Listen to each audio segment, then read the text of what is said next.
Hey folks, it's Ralf with Stray Benzes.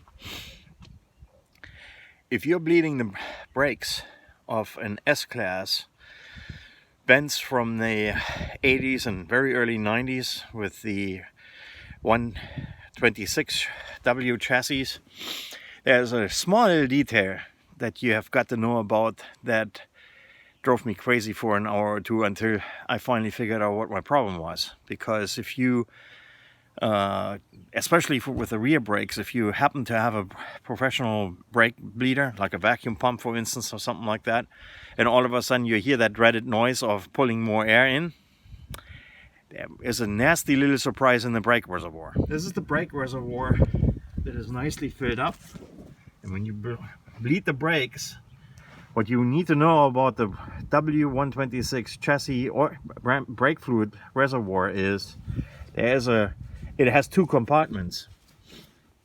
This front one is for the front brakes, because they have bigger brakes, it's a bigger reservoir, and you can faintly see a little line going up here.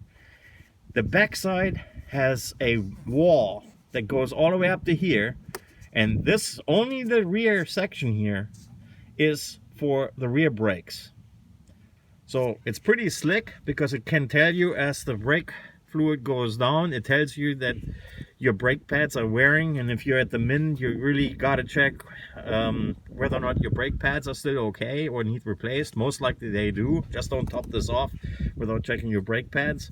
And this is pretty slick because if the rear reservoir goes down sooner than the front, then you can tell by that your rear brake pads might be going sooner than the front ones. The only problem is when you bleed your brakes in the rear and you run this teeny tiny reservoir empty, you're going to pull air back in. So it happened to me.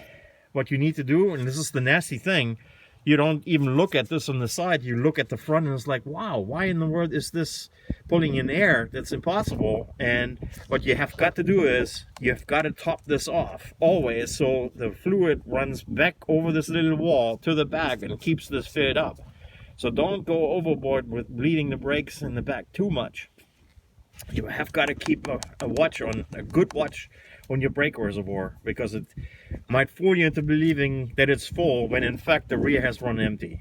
So save yourself that hour or two, and even if you should run air into it, go to the passenger side rear, because that's the longest line. Start there pulling in new brake fluid, and then focus on the driver's side. And with that said, good luck, and don't do as I did.